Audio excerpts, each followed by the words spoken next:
আজ সকাল সকাল আমি আর বোন বেরিয়ে পড়েছি একটুখানি কেনাকাটা করার জন্য, কারণ বোন যাবে কিছুদিন পর একটা ট্যুরে। তাই আমরা যাই শপিং মলে কেনাকাটা করার জন্য। গিয়ে ফার্স্টে বোনের এই জামাটা পছন্দ হয়ে যায়, তাই বোন নিয়ে নেয় ওই জামাটা। তারপর আমি আমার জামা খুঁজতে থাকি, আর গিয়ে এই শ্যাওলা কালারের চেক ডিজাইন জামাটা কোথাও খুঁজে পাচ্ছি না। আর তারপর আয়নার সামনে কিছুক্ষণ ক্যাদ মারার পর আমার এই জামাটা ভালো লাগে। আবার কি সেই জামা নিয়ে চলে আসি ট্রায়াল রুমে ট্রায়াল দেওয়ার জন্য। চলো এই জামাটা আমরা 1 সেকেন্ডের মধ্যে পরে নিই। পরে নেওয়ার পর তোমরা বলো আমাকে এই জামাটা পরে কেমন দেখতে লাগছে।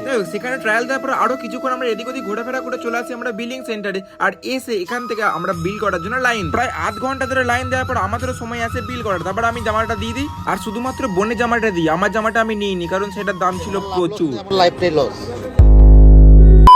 তারপর দেখো সেখানে কেনাকাটার পর আমরা চলে আসি বাইরে একটা জুতোর দোকানে আমার জুতো নেওয়ার জন্য। আর এখানে এসে আমাকে অনেক রকমের জুতো দেখায়, বাট সেখানের মধ্যে আমার একটাও পছন্দ হয় না। এই গরমে দুপুরবেলা বাইরে ঘুরে আমাদের পেয়ে যায় খিদে, মানে গরম শরীরকে ঠান্ডা করার জন্য। তাই আমরা নিয়ে নিই আমুলের দুটো লস্যি। আমরা খাই লস্যি, তুমি তাতে লাইক এন্ড সাবস্ক্রাইব করে দাও।